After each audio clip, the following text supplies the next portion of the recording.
Bonjour à toutes et à tous, bienvenue, chers lecteurs d'Améliorant la ville. Alors, nous accompagnons donneurs d'ordre, maîtres d'ouvrage et entreprises dans les défis de transition et ils sont nombreux aujourd'hui, énergie, santé, sécurité, et ceux dans les logements collectifs et bâtiments tertiaires. Alors, vous êtes notre vitamine, on a coutume de le dire, pour ces webconférences qui ont lieu toutes à raison de 2 par semaine. Je suis Xavier Faure, l'animateur de ce webinaire, et Benjamin Thaïs, notre rédacteur, m'accompagne pendant cette conférence. Bonjour Benjamin. Bonjour. Alors, la reprise des travaux est maintenant une priorité pour les entreprises, tant les conséquences économiques sont inquiétantes, mais là, je ne vous apprends rien. Les contraintes sanitaires imposées par le Covid-19 n'aident pas à cette reprise. Et le bâtiment devrait être au cœur du plan de relance prévu pour la rentrée, appelé par Bruno Le Maire, prévu pour septembre, avec des milliards qui nous sont annoncés.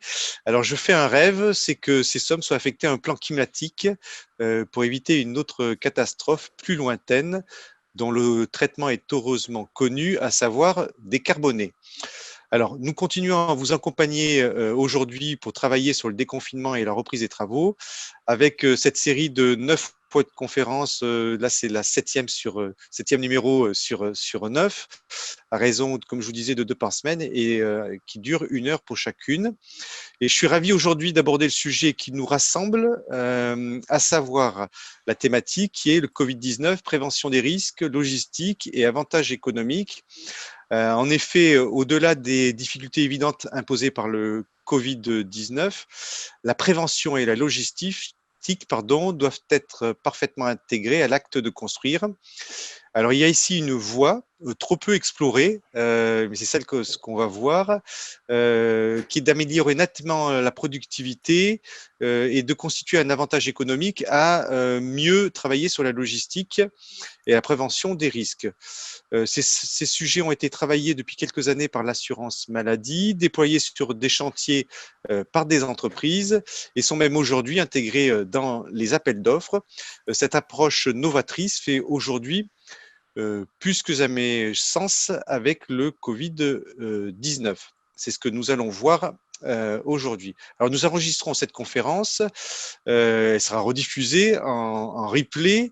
Vous avez la possibilité de poser vos questions dans l'onglet en bas qui est nommé vous voyez, converser ou questions-réponses. Converser, c'est plus pour nous poser des questions simples, mais questions-réponses, c'est vraiment pour poser vos questions de fond. Benjamin jouera le rôle de modérateur et reprendra ses questions en fin de conférence. Bon, j'ai assez parlé. Rentrons dans le vif du sujet. Commençons la conférence. Alors, j'ai le plaisir d'accueillir Philippe Bourges. Bonjour, Monsieur Bourges. Vous êtes ingénieur conseil national en charge des activités BTP au sein de la Caisse nationale de l'assurance maladie, la CNAM. Christophe Desplat. Bonjour Christophe, vous êtes coordonnateur activité BTP à la Caisse régionale d'assurance maladie Île-de-France, la CRAMIF. Ensuite, Nabil Akel. Bonjour Nabil, vous êtes directeur technique groupe Altarea Cogedim. Et on a une deuxième personne qui nous fait l'honneur d'être avec nous pour Altarea Cogedim, qui est Thibaut Dandois. Vous êtes à la direction nationale de la construction. On a également avec nous Vincent Albaric. Bonjour Vincent, président de l'Union nationale des économistes de la construction, l'UNTEC Rhône-Alpes, si je ne me trompe pas, Auvergne-Rhône-Alpes, excusez-moi. Et puis on a un invité témoin qui nous rejoindra, qui est Nicolas Baudard, qui est manager général d'IMA France, qui viendra en cours de conférence pour parler d'un sujet pointu. Voilà. Alors, pour commencer cette conférence, peut-être avec vous, Philippe Bourges, pour la Caisse nationale d'assurance maladie. Effectivement, vous avez travaillé sur ces sujets depuis quelques temps et vous avez déployé un programme de prévention à destination des maîtres d'ouvrage. Oui, tout à fait. Merci de me donner la parole et de m'avoir invité. Je représente l'assurance maladie. Alors, c'est la petite branche de la sécurité sociale. Je vous la présente très rapidement. Nous assurons les risques professionnels d'à peu près 19 millions de salariés. Nous espérons que cette crise nous permettra d'en garder l'énorme majorité. Nous avons, bien entendu, Comme nous réparons les conséquences des risques professionnels, un volet prévention très important auquel j'appartiens, auquel je participe lourdement en tête de réseau. Et le BTP est un secteur assez sinistrogène, donc bien entendu fait partie des préoccupations permanentes de l'assurance maladie risque professionnel. Alors, l'assurance maladie risque professionnel, et j'arrêterai là, c'est la CNAM, Direction des risques professionnels, tête de réseau, les caisses régionales qui interviennent directement auprès des entreprises sur le terrain, donc divisées en régions. Il y a la CRAMIF, avec un représentant présent, 15 caisses régionales dans les autres régions de France et des DOM, et l'INRS, qui est notre appui technique, que, en général, est assez connu par les entreprises, plus même que la CNAM et les caisses régionales souvent. Donc, nous avons des programmes de prévention que nous déployons depuis plusieurs années, et nous avons fait le constat interne qui est partagé sur un plan théorique, mais sur un plan opérationnel, nous sommes les seuls à le mettre en avant, c'est de dire, pour faire baisser la sinistralité sur les chantiers de construction, il faut s'adresser aussi aux clients, qui a en général les cartes en main. C'est lui qui a le budget, c'est lui qui connaît le projet et c'est lui qui donne la plupart des instructions à tous ses conseils, maîtrise d'œuvre, coordination SPS, etc.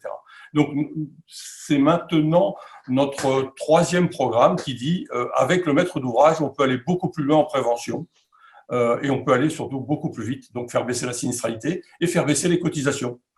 Nous avions commencé avec un socle commun de prévention dans lequel on donnait quelques mesures.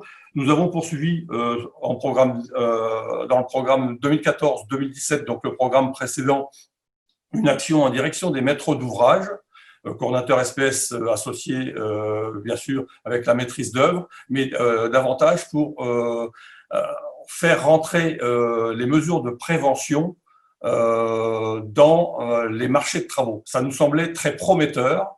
Bien entendu, nous y sommes allés de façon tout à fait courtoise, de façon à persuader un certain nombre de maîtres d'ouvrage, nous ne pouvons pas tous les voir, que c'était des solutions à essayer. Sur le programme actuel que nous avons lancé en 2018, nous avons décidé d'être plus ambitieux, plus précis aussi, plus opérationnel. Et donc, nous avons construit, nous avons clairement dit, le maître d'ouvrage est notre cible d'amélioration de la prévention des risques professionnels dans le bâtiment et les travaux publics. Et nous allons apporter le progrès sur 5 axes qu'on a appelés des TOP, thèmes opérationnels de prévention ou thèmes opérationnels prioritaires, qui nous permettaient d'avoir d'une part des agents de terrain chez nous, nos contrôleurs sécurité, ingénieurs conseils, en mesure de dialoguer, travailler, convaincre les maîtres d'ouvrage, et puis qui permettaient de donner des mesures relativement précises sur lesquelles on pouvait progresser. Alors, les 5 tops, je ne vais pas tous les citer, mais nous avions un appui à la coordination SPS parce qu'on pense que c'est une fonction importante, mais qui, pour l'instant, ne donne pas toute sa mesure, qui peut grandement aider le maître d'ouvrage. Mais nous avons aussi l'hygiène et sécurité et conditions de travail, sur les chantiers, avec comme mesure simple le raccordement à l'eau, le raccordement à l'électricité et la viabilisation des circulations et des plateformes. Ça semble relativement primaire comme mesure, mais c'est extrêmement important. Et quand on parle de la crise du Covid, on comprend comme cette mesure est une mesure de prévention très importante qui nous permet par ailleurs de lutter contre le Covid. Et pour ne pas être trop bavard, je parlerai de la prévention des chutes avec la mutualisation et la maîtrisation des moyens de levage. On en reparlera peut-être ensuite avec la logistique chantier. Et puis les circulations de chantier qui sont très importantes et qui permettent d'éviter un certain nombre de chutes de plein pied. Oui. Je pense que là, je vais m'arrêter, mais c'est un programme qui, pour nous, est porteur de promesses. On vous a avec nous, vous n'allez pas vous arrêter, on est dans une discussion, une table ronde. Merci pour cette ouverture. Christophe Desplat, peut-être pour préciser un petit peu ces tops et la manière finalement dont il s'intègre avec le Covid-19, hein, parce que finalement, ces sujets-là, vous les avez travaillés avant le Covid-19, mais finalement, ils prennent tout leur sens aujourd'hui. C'est ça qu'on peut retenir. Oui, tout à fait. Alors, Philippe Bourges en a cité quelques-uns et bien sûr, on se rend compte aujourd'hui à quel point cela pouvait être pertinent. Alors, sur l'hygiène, bien entendu, hein, sur le raccordement, les VRD avant travaux, les voies et réseaux divers avant travaux, les raccordements des bases vie dimensionnées, propres, entretenues chaque fois que nécessaire sont des points très très importants et on se rend compte actuellement à quel point c'est important pour la prévention du Covid-19.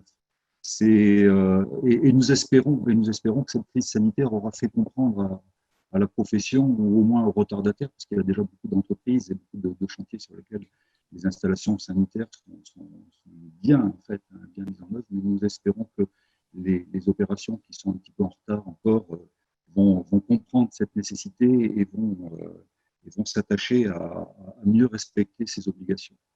Le deuxième point concernant les tops, et Philippe Bourges en a parlé, c'est la désignation du coordonnateur SPS le plus en amont possible, surtout les modalités de coopération entre le coordonnateur SPS et le maître d'œuvre, de façon à pouvoir intégrer les mesures de prévention dans les pièces écrites des marchés.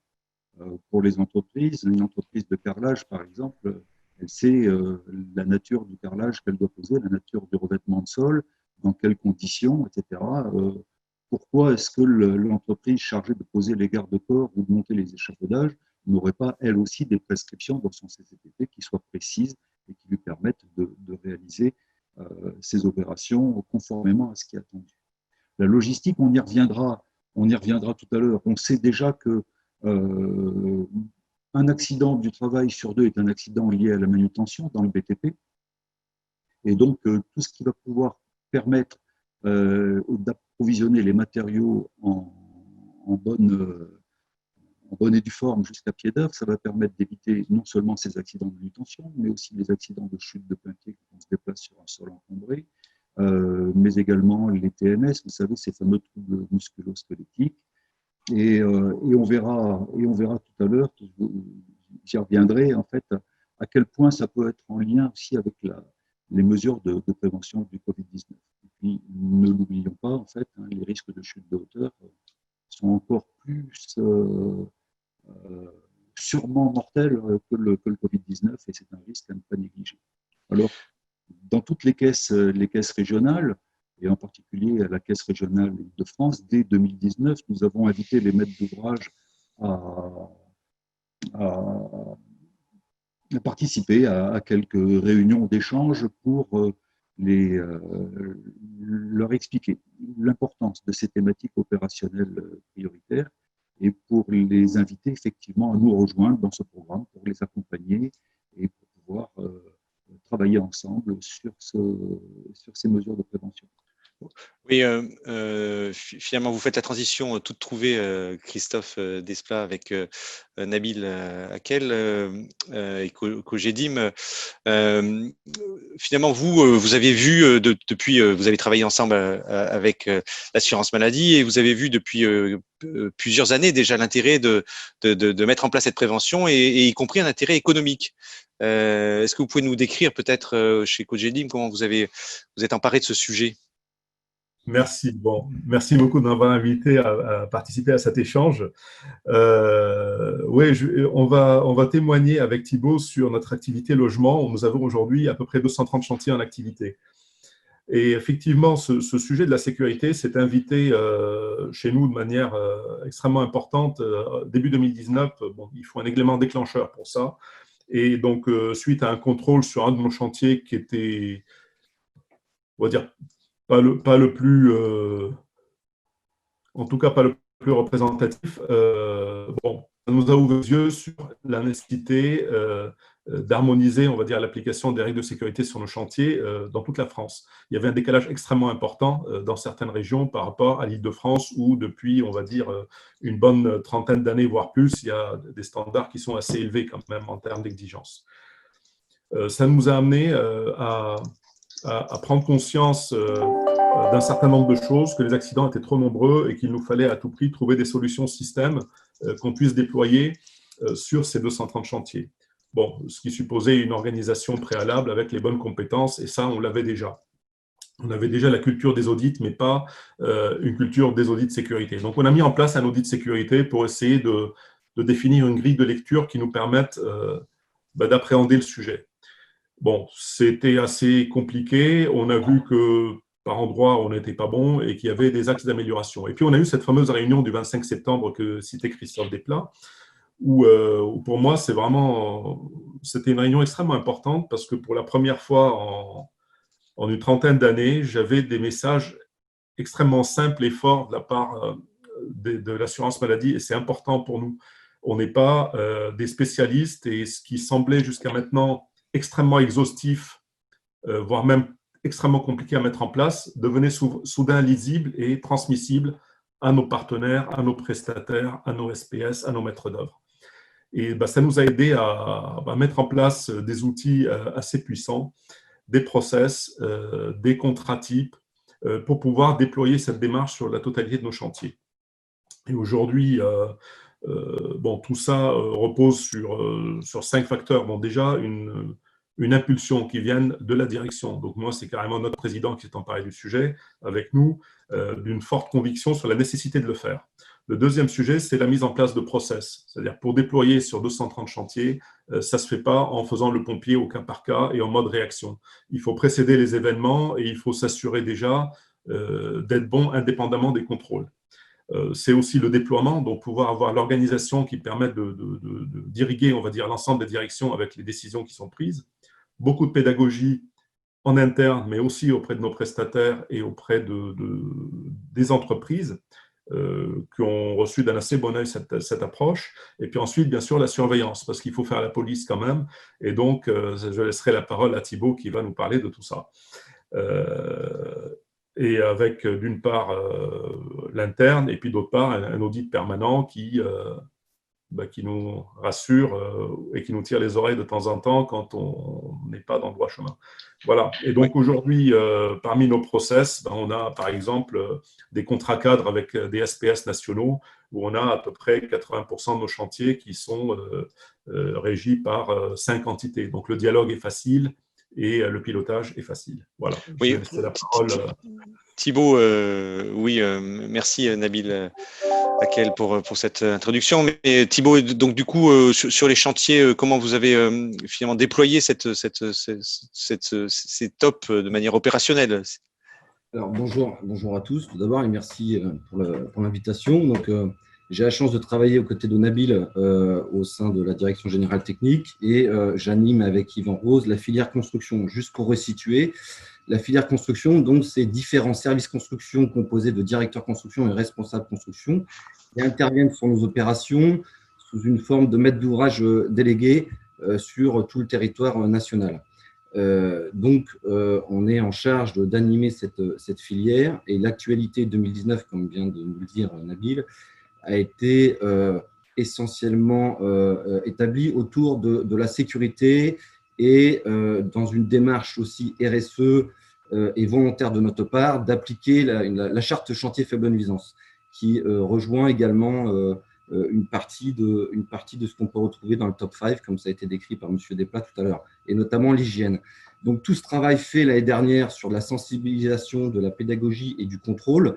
Alors concrètement, pour essayer de faire assez rapide, on a déployé, nous, une fiche contrôle chantier qui est utilisée par la direction construction nationale. Donc, quand on se déplace en interne sur nos chantiers, c'est un contrôle interne et qui est composé de différentes thématiques et qui reprennent intégralement le top 5. Donc, on retrouve l'hygiène, ce qui nous a permis aussi d'être plus à l'aise quand l'actualité Covid est arrivée sur le terrain, puisqu'on était déjà sur ce sujet depuis maintenant quelques mois, et notamment aussi dans le cadre de la charte chantier faible nuisance, où, à titre d'exemple, on se permet de visiter la première chose sur un chantier, c'est son encotonnement, et on note l'hygiène. Voilà, ça c'est extrêmement important. Nous avons également alors notre mode système, notre mode process qui est basé sur des solutions système. Nous les déployons lors de rassemblements, des séminaires où on rassemble l'ensemble des directeurs construction afin de les sensibiliser là-dessus. Donc, la sécurité collective a été mise en avant sur l'année 2019 avec des cas concrets, des cas précis. Et le top 5, comme nous l'a raconté tout à l'heure Nabil, nous a énormément facilité cette démarche pédagogue en interne.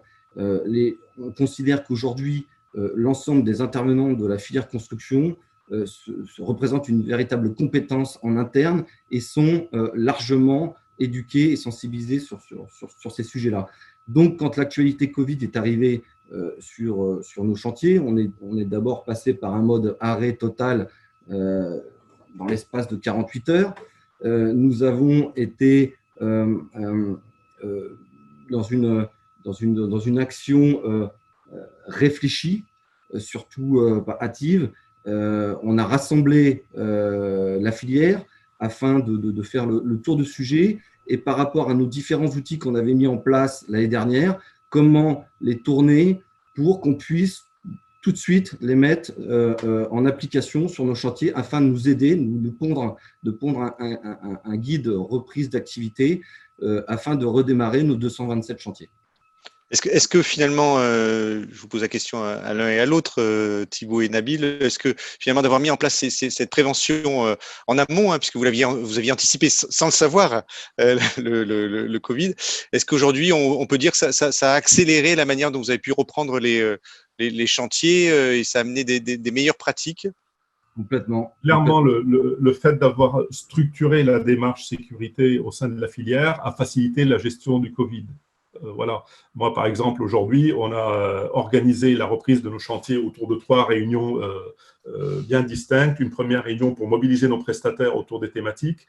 La deuxième pour mobiliser les entreprises et notamment en leur communiquant les PGC mises à jour pour qu'elles mettent en place à la fois les éléments logistiques nécessaires et qu'elles mettent à jour leur PPSPS. Et puis une troisième réunion kick-off qui va entériner le démarrage des opérations. Donc on a suivi ces 3 réunions. On a un reporting qui sort en temps réel dont on informe notre direction à chaque comité de direction pour avoir un suivi en temps réel de tous ces redémarrages, de toutes ces réunions qui se tiennent.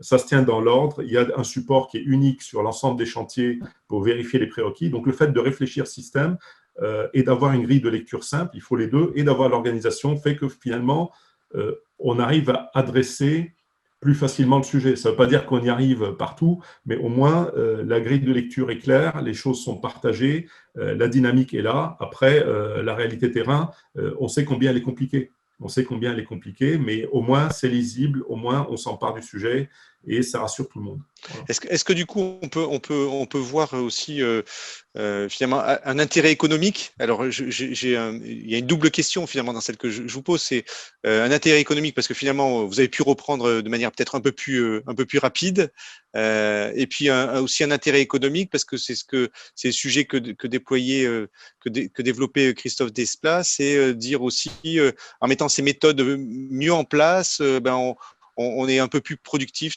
sur le chantier? Alors, ce qui est certain, c'est quand il y a de la méthode, on est plus productif que quand il n'y a pas de méthode. Donc aujourd'hui, on est à peu près 90% de chantiers redémarrés. Donc, sur le plan économique, c'est intéressant pour tout le monde. Après, dès que les choses sont structurées, elles sont maîtrisées et donc il y a un impact économique indirect. Voilà. De là à dire qu'aujourd'hui, ça se traduit par des économies, clairement pas, parce qu'on a un problème aussi, mais qui est général, qui n'est pas propre à Cogedim, c'est que les entreprises, on va dire, chiffrent pas les problèmes, les emmerdes. Donc, quand on leur demande de rajouter un lift pour faciliter les manutentions, elles rajoutent le lift, elles facturent le lift. On n'a jamais les heures gagnées qui sont déduites. Bon, ça, on ne le corrigera pas en 24 heures. Je pense que ce qu'il faut, c'est effectivement avoir un standard important et élevé et le faire respecter. Et puis progressivement, le marché va se caler sur la réalité et puis tout le monde va y trouver son compte. Ouais. Vous estimez qu'il faudra à peu près combien de mois pour qu'on revienne sur quelque chose, un fonctionnement un peu plus nominal? Ouais, ça, c'est… Ça, c'est la question piège. Mais bon, ça dépend aussi de la maturité de nos partenaires et des entreprises Ouais, et des ouais. équipes. Voilà, je pense que c'est très inégal. Ce qu'il faut, par contre, c'est que le standard soit le même et pas transiger là-dessus. Voilà. Et puis, les choses se mettront en place. Moi, Ouais. je suis assez optimiste là-dessus. Oui. Je voudrais juste rajouter une chose, c'est que quand le maître d'ouvrage, qui est essentiel, comme l'a expliqué Monsieur Bonge en entrée, quand on est sur ces premières réunions de sensibilisation dans le but de redémarrer un chantier, quand le maître d'ouvrage est parfaitement au courant de l'actualité et sensibilisé sur le sujet et même éduqué en interne, c'est extrêmement important et ça participe justement à un redémarrage plus rapide et aussi également participer de façon plus rapide à cette économie qui est mise sur, enfin cette économie, sur ce problème financier qui sont mis sur la table tout de suite, c'est qu'on sait de quoi on parle. C'est-à-dire que même si c'est une actualité brutale, il était important pour nous en interne de savoir de quoi il s'agit, le Covid-19 sur le chantier. Et ça, c'est extrêmement important d'avoir l'ensemble des intervenants et surtout, y compris le maître d'ouvrage, sensibilisés sur ce sujet-là. Oui, Vincent Albaric pour l'Intech. Christophe, je vais vous laisser. Allez-y, Christophe, si vous voulez réagir, Christophe Desplat. Il faut ouvrir le micro. Hein.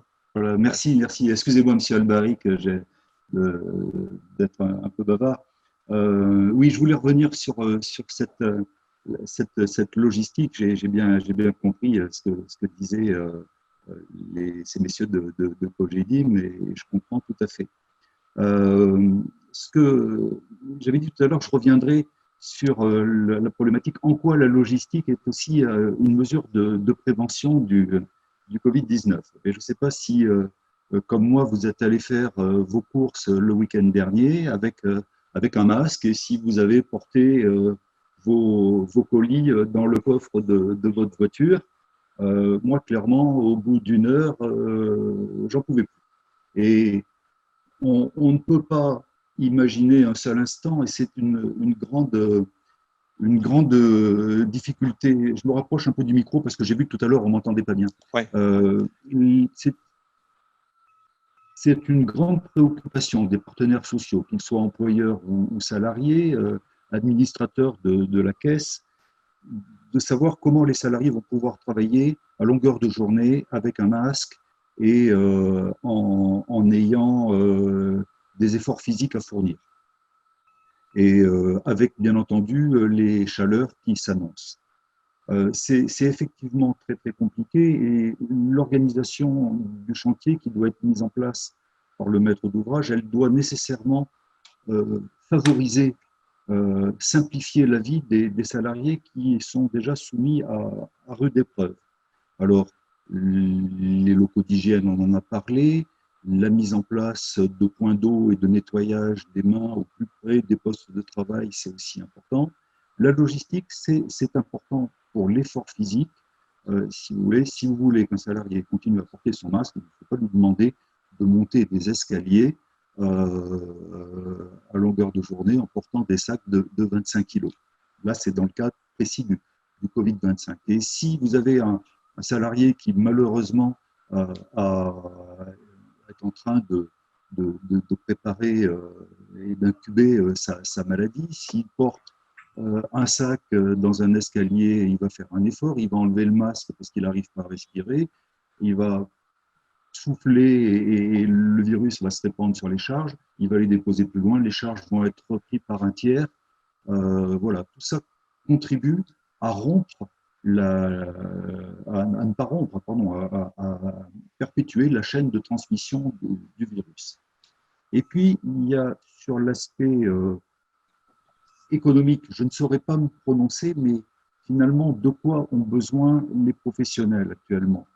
Ils ont besoin qu'on leur simplifie la vie pour les salariés, Pour les entreprises, elles ont besoin de rattraper les retards et d'améliorer leur production, leur productivité, compte tenu des mesures qui sont très pénalisantes en termes de rendement. Et de quoi ont besoin les maîtres d'ouvrage? Ils ont besoin aussi de livrer leurs ouvrages aux acheteurs à qui ils l'ont promis, en fait. Et on a réalisé, donc avant le Covid, en fait, mais ça reste d'actualité, on a fait des chrono-analyses sur les chantiers. On va prendre une situation très simple que l'on peut trouver sur tous les chantiers de France et de Navarre, que ce soit des logements, 60 logements ou 120 logements, ou une maison individuelle. Vous avez une palette d'une tonne d'œufs composée d'éléments de 23 ou 25 kilos et vous devez la déplacer. Elle est à 10 mètres de l'escalier, vous devez la déplacer sur ces 10 mètres, monter jusqu'au premier étage et déposer la charge 10 mètres plus loin. Lorsqu'il n'y a aucun moyen logistique mis en place, les charges sont portées à la main, donc risque de manutention manuelle, risque Covid, on l'a expliqué, et 2 salariés mettent 1 heure pour déplacer la totalité de la palette.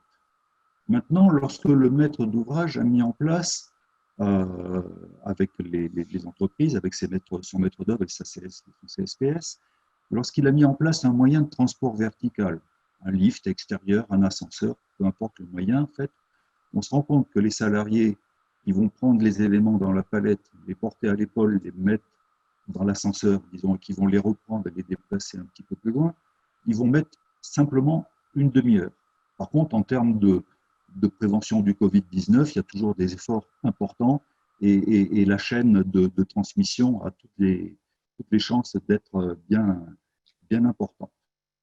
Lorsque les circulations horizontales sont organisées, c'est-à-dire qu'on peut rouler les charges, on dépaletise, on met les charges sur un diable, on va jusqu'à l'ascenseur, on monte au premier étage, on dépose 10 mètres plus loin, on ne met plus qu'un quart d'heure avec 2 salariés. Et lorsque finalement toute la chaîne logistique est intégrée par les entreprises qui livrent sur des palettes plus petites, alors certes, ça coûte un peu plus cher pour ça en fait, et lorsqu'elles peuvent décharger, rouler la charge, l'amener directement à pied d'œuvre, eh bien les 2 salariés ne mettent plus que 8 minutes. Voilà, c'était le point sur lequel on voulait insister. La prévention des risques professionnels traditionnels liés aux manutentions, aux chutes de hauteur dans les escaliers est compatible aussi avec la prévention du Covid-19 et elle est compatible aussi avec l'amélioration de l'organisation et du rendement des travaux. Quand vous savez que pour les activités de seconde œuvre, c'est plus de 80 tonnes de matériel et de matériaux qui sont transportés, vous pouvez vous imaginer le nombre d'heures que l'on est susceptible de gagner, et ce sont des heures qui vont compenser par ailleurs les allongements qui sont liés aux autres mesures de prévention du Covid-19. C'est quelque chose sur lequel on voulait insister beaucoup. Le calcul que l'on a fait pour un immeuble de 60 logements, tout ça partout en province, en fait, si vous voulez, lorsque la logistique est correctement organisée, eh bien, c'est plus de 3000 heures qui peuvent être épargnées. Bon, je pense qu'en ce moment, dans le cadre du Covid-19, des heures, tout le monde en a besoin, et de la prévention, tout le monde en a besoin. Oui, d'où la nécessité. Merci Christophe Desplat. Moi, j'aime bien les chiffres. Vous en avez donné et merci d'être revenu sur ces sujets-là. Et on voit que effectivement, la chance, si on peut utiliser ce terme, hein, mais du Covid-19, c'est aussi se reposer des questions et puis dire comment est-ce qu'on peut mieux améliorer son chantier. C'est le sujet. Puis vous faites la transition toute trouvée avec Vincent Albaric pour l'UNTEC. Finalement, du coup, on peut se poser la question et on se pose la question. C'est il faut que ce soit intégré dès le début. Finalement, même avant le chantier, c'est-à-dire dans les pièces de marché, cette prévention des risques. Est-ce que vous pouvez nous rappeler en 2 mots l'UNTEC, vos missions et comment vous avez réfléchi aussi à intégrer cette prévention dans les pièces de marché?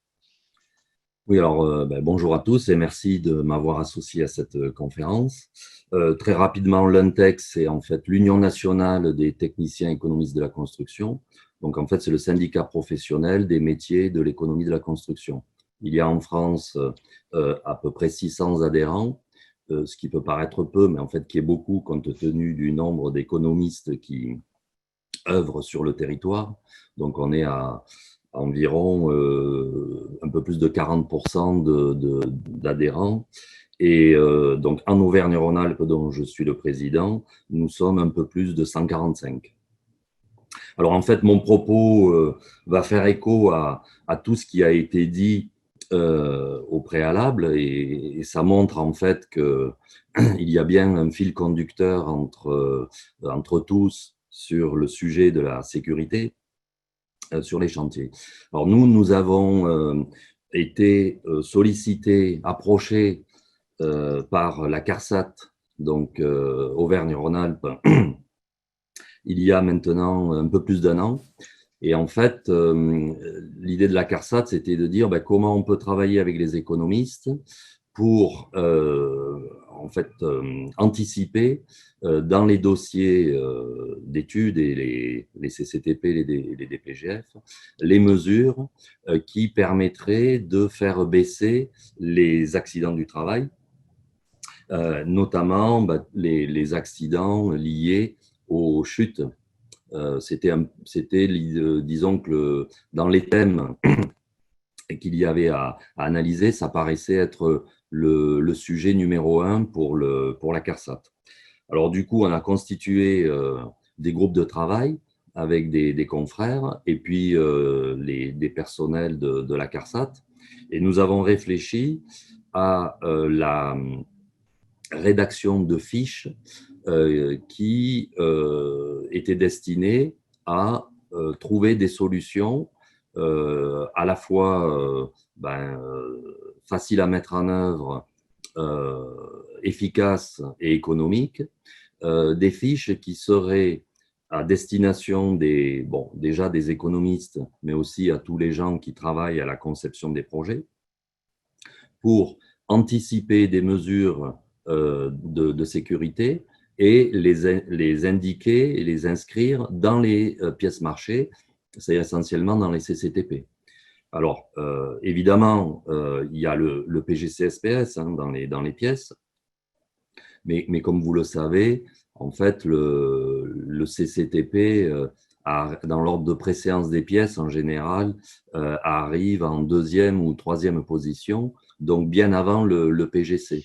Et malheureusement, il est vrai que on travaille souvent dans l'urgence et les entreprises regardent essentiellement les plans et les CCTP pour faire leur proposition de prix et également pour faire le chantier. Donc, nous avons travaillé pendant même plus d'1 an en faisant des réunions, et donc on a mis au point ces fiches.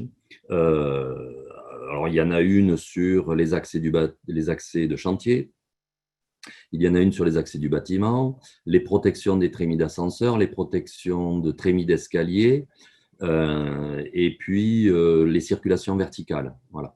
Alors, la structure des fiches, ça consiste à faire un peu un état des lieux de ce qui se pratique et qui fonctionne pas forcément très bien. Et ensuite, on fait différentes propositions allant crescendo avec des solutions donc un peu plus élaborées. Et l'idée était essayer de valoriser, alors avec des prix généralement constatés sur les chantiers, ce n'est même pas des prix construits par les économistes, ce sont des prix qui sont constatés sur les chantiers. En valorisant ces moyens, ces méthodes, et pour voir ensuite mesurer l'efficacité en termes de difficulté de mise en œuvre, complexité et prix. Voilà. Et donc, on a ces 5 fiches-là aujourd'hui qui sont élaborées. On va communiquer avec la CARSAT pour les diffuser le plus largement possible et de faire en sorte qu'elles soient utilisées le plus possible par les gens qui rédigent des pièces.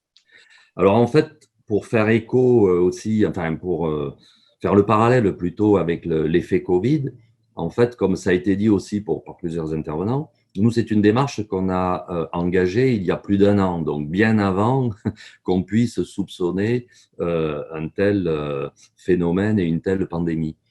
Et finalement, on se rend compte qu'il y a des solutions que l'on a commencé à préconiser qui s'adaptent parfaitement à la situation Covid. Et je prends l'exemple on a parlé du lift, ou la mise en place d'un escalier provisoire qui va permettre, par exemple, de créer un sens de circulation à la montée et un sens de circulation à la descente. Donc ça va dans le sens des mesures de prévention liées au Covid. Et ça se met facilement en œuvre sur un chantier. D'ailleurs, il se trouve que j'étais sur un chantier pas plus tard que la semaine dernière. Alors là, ils ont évidemment mis en place un sens de circulation. Alors, dans le bâtiment, il y avait 2 escaliers en béton, parce que le projet est fait comme ça. Donc, ils n'ont pas mis d'escalier provisoire, mais ça pourrait très bien être un escalier provisoire. En tout cas, ils ont fait un circuit montée-descente. En fait, le conducteur de travaux me disait qu'au-delà au-delà de la prévention Covid, finalement, l'organisation de chantier s'en est améliorée, puisque ça évite les flux de gens qui se croisent dans l'escalier, et ça permet, si on peut dire, une meilleure optimisation des flux de personnel dans le bâtiment, qui en plus n'est pas très grand. Donc, on se rend compte souvent que les gens vont et viennent dans un même escalier, se croisent, et notamment, quand on n'a pas mis en place un lift et qu'on continue quand même à monter quelques matériaux par l'escalier, quand vous vous croisez, il y en a un qui redescend. Donc, on voit bien qu'il y a une perte de temps et donc forcément une perte en termes financiers. Oui. Alors oui. Vincent Barrique, oui, on va revenir. Pardon, je voulais pas vous couper, mais comme j'ai fait venir Nicolas Baudard, mais on va revenir. On a le temps.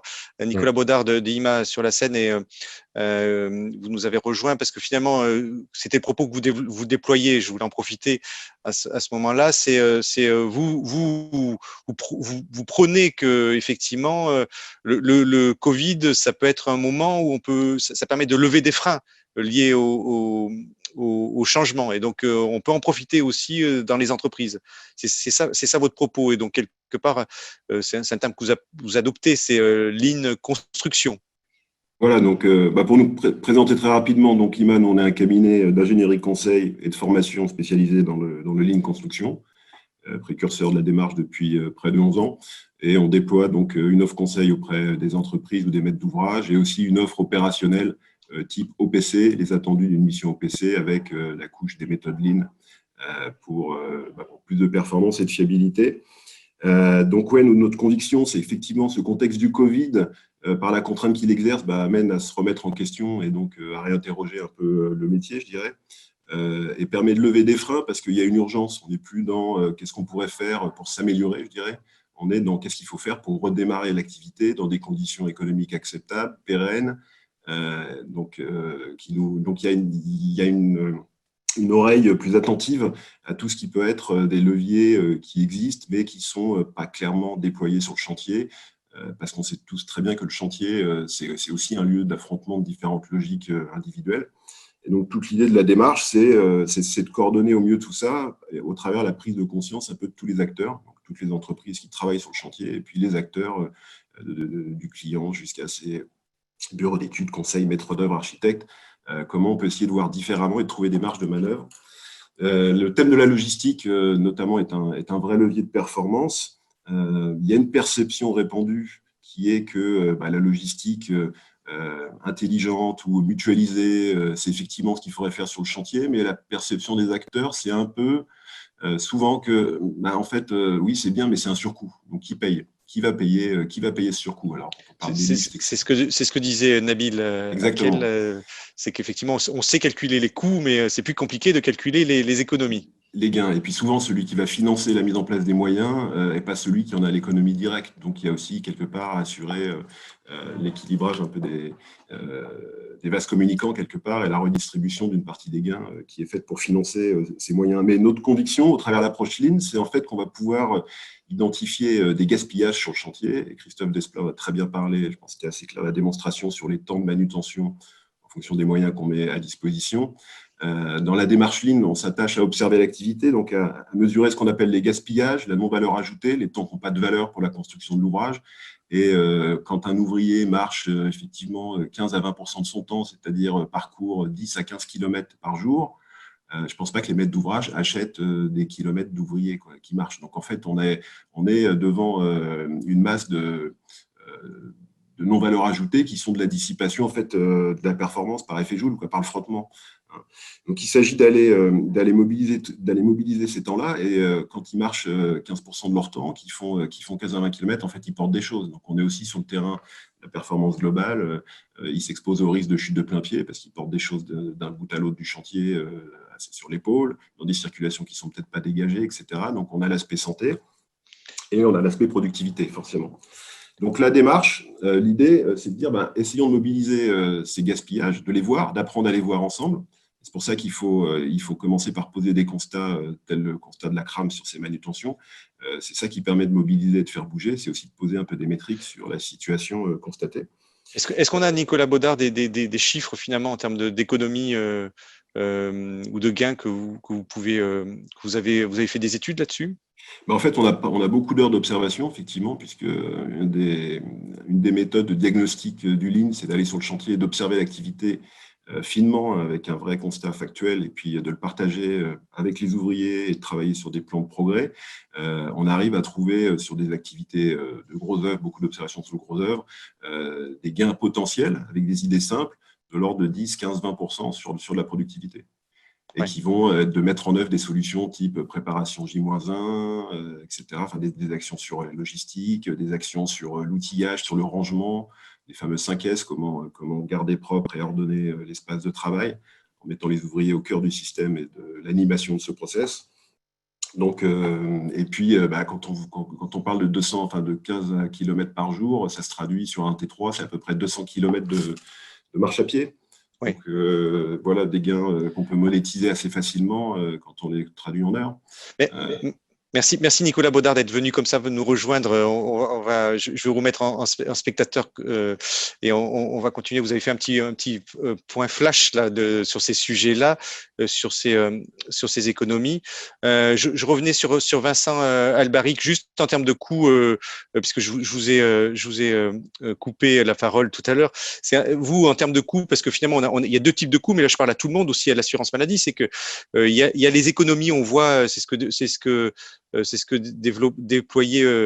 développait Nicolas Baudard en organisant mieux son chantier, la logistique. Bon, là, il peut y avoir des gains. Il y a aussi des coûts sur les cotisations des entreprises, finalement, parce que finalement, si on a une meilleure prévention, est-ce que ça, on le chiffre aussi directement? Alors, dans les fiches, comme je vous disais, on a essayé de valoriser ce que coûtaient les différentes solutions qu'on pouvait mettre en œuvre. Alors, effectivement, il y a un coût et encore une fois, comme disait Nabil Akel tout à l'heure, c'est vrai qu'une entreprise de carrelage, quand vous avez un carrelage qui vaut 50 € du mètre carré, impacter les euros ou les centimes que vous allez gagner parce qu'il y aura un gain de productivité, aujourd'hui, les entreprises ne savent pas le faire. Donc, c'est un peu l'obstacle qu'on avait évoqué avec la CARSAT au départ de ce travail. Pour autant, je pense que justement, si on arrive à intégrer dans les chantiers, les opérations, ces mesures-là qui, de toute façon, améliorent la productivité, comme tous les intervenants l'ont dit, eh bien, c'est par finalement l'usage et l'expérience et le constat qu'on va se rendre compte qu'il y a des économies, effectivement, et je pense qu'il faut raisonner là en macroéconomie sur le chantier et pas forcément sur un prix de mètre carré de cloison où là, c'est totalement impossible. Mais par contre, on peut raisonner en délai et quand on a gagné du délai, on a gagné par exemple du prorata et là, ça bénéficie à l'ensemble des entreprises. Oui. Ça va se faire au fur et à mesure dans le temps. Philippe Bourges, peut-être en termes d'économie, finalement, toutes ces fiches aussi, vous faites ça, il y a moins d'accidents, il y a une meilleure prévention et donc il y a une cotisation qui peut baisser pour les entreprises. Est-ce qu'il y a derrière, il y a des chiffres qui ont été qu'on peut donner comme ça en disant voilà, ça diminue de temps la cotisation? On connaît les chiffres globaux des coûts de réparation, donc de la cotisation, puisque elle est intégralement reportée sur les entreprises. Oui. Sauf que on parle là d'entreprises qui sont en majorité des entreprises à tarification mutualisée. C'est protecteur pour elles, bien sûr, mais au niveau de l'incitation que peut représenter la tarification, c'est quand même très décalé dans le temps. Ça veut dire qu'une entreprise qui fait des efforts de façon générale va améliorer sa productivité, la qualité de vie dans l'entreprise, aura moins d'accidents, mais sur la cotisation elle-même, elle n'en verra les effets que si l'ensemble de la profession obtient les mêmes résultats, puisqu'on travaille, nous, sur des triennales. Je ne rentre pas dans le mécanisme de la tarification, c'est vertueux, mais c'est à long terme. En revanche, et c'est quelque chose qu'on a du mal à faire entendre aux entreprises, mais c'est très important, quand on a ne serait-ce qu'une simple entorse, c'est bénin. On peut travailler sans doute avec, mais imaginons qu'on s'arrête une semaine, 15 jours sur un chantier, notamment quand on a une intervention de travaux qui est planifiée sur 4-5 semaines, ce qui arrive pour les corps d'État secondaires. Eh bien, imaginez la désorganisation dans le planning de l'entreprise, trouver, si c'est le chef de chantier, je ne vous fais pas de dessin, mais remplacer l'ouvrier qualifié au moment où, bien entendu, on travaille toujours avec un objectif de livraison très tendu, avec la maîtrise d'œuvre du chantier qui est là pour pousser les entreprises à travailler dans les conditions. Et là, quand on arrive à optimiser tout ce dont on vient de parler jusqu'à maintenant, c'est-à-dire la circulation, les manutentions, avoir des gains de temps d'une part et de sécurisation de ces délais d'autre part, on est gagnant. Mais à les chiffrer, là, c'est très compliqué et le travail de l'INTEC mené avec la CARSAT Rhône-Alpes est très intéressant pour nous. Je pense qu'on va essayer de l'exploiter d'abord parce que ce sont des spécialistes du chiffrage des opérations, mais que ça ouvre pour nous un argumentaire extrêmement intéressant. Christophe Desplat, Cramif, en a parlé sur un plan immédiat sur la manutention, c'est très important, mais on a d'autres pistes de progrès que malheureusement maintenant on n'est pas capable de chiffrer. Je ne peux pas dire à une entreprise, si vous faites ça, vous gagnez ça. Nabil, chez Cogedim, finalement, le travail que vous avez fait, il faut ouvrir votre micro, hein, attention, le travail que vous avez fait, est-ce que vous avez pu chiffrer, donner quelques retours sur la prévention, finalement, les impacts que ça a eu? Si vous voulez, c'est doublement difficile. C'est que d'une part, c'est une situation inédite pour tout le monde. Donc, les coûts, est-ce qu'on les connaît? J'en suis pas certain. Et deuxièmement, le scénario est complètement inédit et c'est le scénario qui conditionne aussi beaucoup de ces coûts. Donc, aujourd'hui, clairement, c'est un sujet qui est posé, qui est compliqué à gérer. Et aujourd'hui, tout le monde s'est concentré sur la reprise. Je veux dire, tout le monde était content de reprendre, aussi bien le maître d'ouvrage que les entreprises. Et puis, ça facilite le dialogue une fois que la reprise se passe dans des bonnes conditions. Voilà, c'est tout ce que je peux dire à l'heure actuelle. J'ai vu passer des questions sur. Mais justement, on va prendre quelques. Voilà, il n'y a pas de recette miracle aujourd'hui pour dire qui prend quoi, etc. Je veux dire, par contre, aujourd'hui, le fait qu'on sent déjà, 15 jours à un mois après la reprise, que la situation est beaucoup moins tendue que les premiers jours. Bien sûr, là, quand on met les mains un peu dans le cambouis, au moins on arrive un peu à percer. Oui. Qui a été positive, c'est l'ordonnance, je ne m'en souviens plus du numéro, mais qui a complètement, on va dire, déstressé les contrats en neutralisant les pénalités de retard sur une période de 3 mois et 12 jours. Voilà, bon, ça facilite le dialogue, ça déstresse et les gens sont moins tendus. Maintenant, ce qu'il nous reste à faire, c'est de savoir quand est-ce qu'on saura livrer les opérations. Et là, en termes de planification, il y a besoin à la fois de nouvelles compétences pour pouvoir appréhender, on va dire, ces nouvelles manières d'établir des plannings avec des effectifs limités, avec des points durs qu'on n'avait pas forcément en mode normal, qui viennent bousculer un peu les repères qu'on a. Et puis voilà, savoir où on va, savoir comment ça se passe. Et aujourd'hui, c'est très inégal. Moi, je m'aperçois que suivant le tempérament des dirigeants de l'entreprise ou où suivant le contexte, un même sujet peut être perçu de manière complètement différente, avec des écarts de 1 à 10 en termes d'évaluation, ce qui est quand même assez perturbant. Donc, il est urgent de ne pas se précipiter sur ce sujet-là, mais d'abord démarrer et mesurer et voir comment est-ce qu'on est capable d'aller au bout. Oui. Benjamin, on peut prendre peut-être que quelques questions, et puis je vois que vous avez aussi envie de réagir, Christophe, mais on va vous donner la parole. Peut-être une première question, Benjamin. La question de François, qui se pose aussi la question de qui va prendre en charge les surcoûts et qui demande comment Cogedim a ouvert le dialogue avec les entreprises sur le sujet financier. Bon, on va dire qu'il y a 227 cas particuliers. Voilà. Moi, la première nécessité, c'est déjà le fait d'être pro pour assurer le redémarrage dans des bonnes conditions, c'est déjà un préalable. Et le dialogue, il a démarré bien avant la reprise. Voilà. Donc aujourd'hui, le sujet financier, on n'est pas en train de faire de l'épicerie et on ne commence pas par ça. Voilà. Ouais. Maintenant, il y a des sujets qui sont sur la table, sur lesquels on avance, mais ce n'est pas l'endroit pour parler de plusieurs négos ou discussions qui sont ouvertes. On va y revenir. Philippe Bourges, je crois que vous devez nous laisser. On va vous dire au revoir. On vous remercie d'avoir été avec nous. Et puis, on vous tiendra au courant pour les quelques questions qui pourraient peut-être vous intéresser. Je vous remercie beaucoup, et Christophe pourra assurer le lien sans problème. Je vous remercie encore. Hein. Au revoir. Merci, Monsieur Bourges. Une autre question, Benjamin ?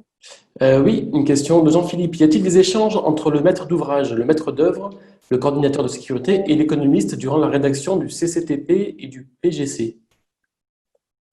Peut-être une question pour Vincent Adbari. Il faut ouvrir le micro. Oui. Alors, malheureusement, je dirais pas assez.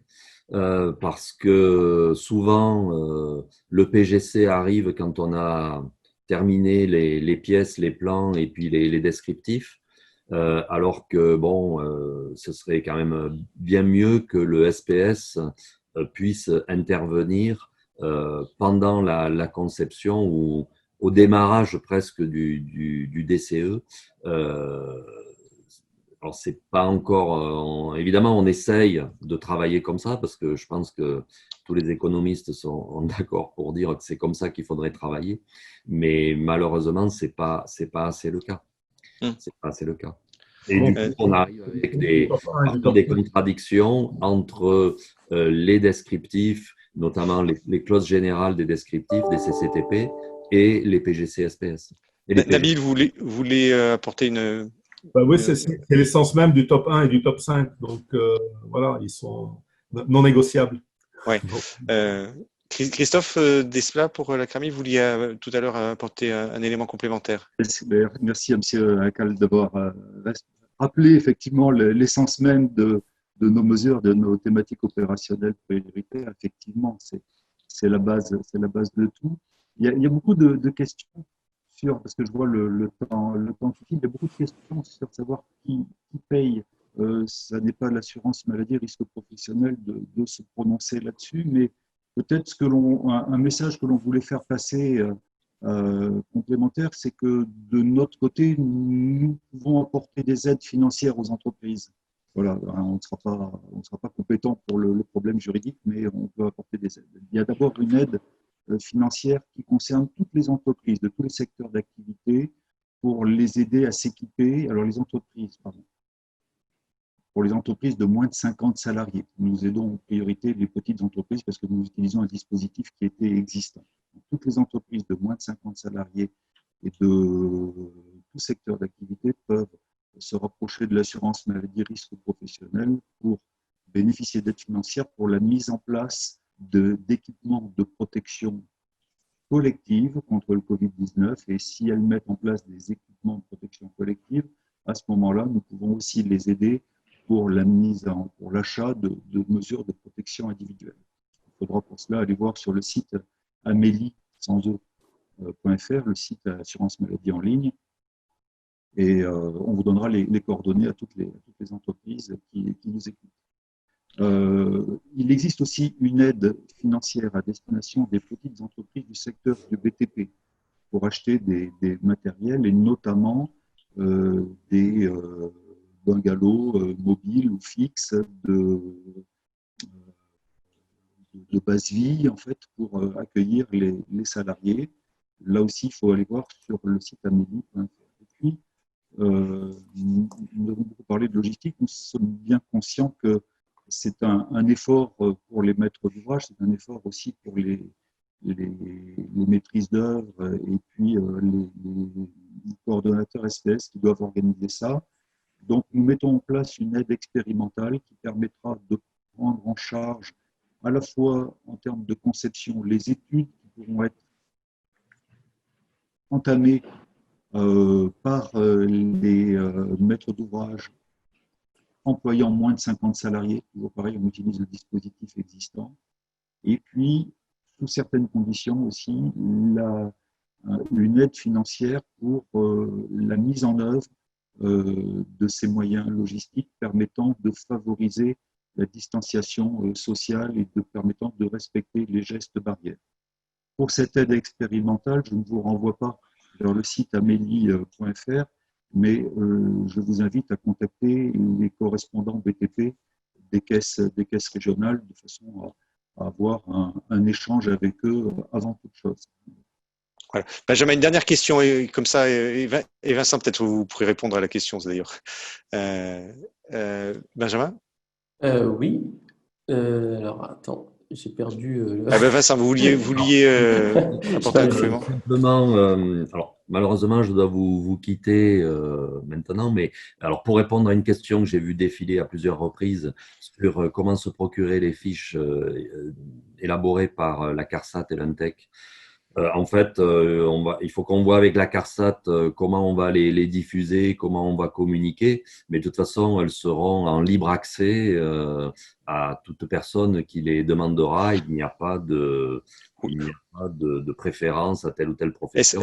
Elles sont disponibles. Ce qu'on peut préciser, alors peut-être, du coup, on dépasse le temps, mais on ne va pas dépasser le temps plus que ça. Ce qu'on peut préciser, c'est peut-être, je vois que Christophe Desplat et Vincent Albarix, c'est de nous passer ces fiches-là. On les enverra par email à l'ensemble des participants. On va travailler, maintenant, on va continuer à travailler avec la CARSAT pour justement élaborer d'autres fiches, parce que ça c'est pas fini, ça s'arrête pas là, ce n'est que le début. On va élaborer d'autres fiches sur d'autres thèmes. Voilà, donc on va les passer, si vous voulez bien nous les transmettre, Christophe Desplat et Vincent Albaric, on les passera par email aux intervenants. Vous pouvez juste rouvrir le micro, comme ça on va pouvoir se dire au revoir ensemble. Moi, je voulais vous remercier déjà au public, vous étiez plus de 200 là, aujourd'hui à nous avoir rejoints, donc c'est merveilleux. Je voulais remercier Cogedim représenté par vous, Nabil Akel et Thibaut Dandois. Merci beaucoup pour cette intervention. Merci Vincent Albaric aussi d'être intervenu pour l'UNTEC. Mais un grand merci à Christophe Desplat, c'est avec qui on a monté cette conférence. Donc vous avez coordonné aussi pour l'organisation de cette conférence et je vous en remercie vivement, Christophe. Voilà, on vous souhaite une excellente journée. Cette conférence sera disponible en replay, puis portez-vous bien et puis à très bientôt. Alors merci à tous et à toutes. Beaucoup. À bientôt. Merci. Au revoir. Au revoir à tous.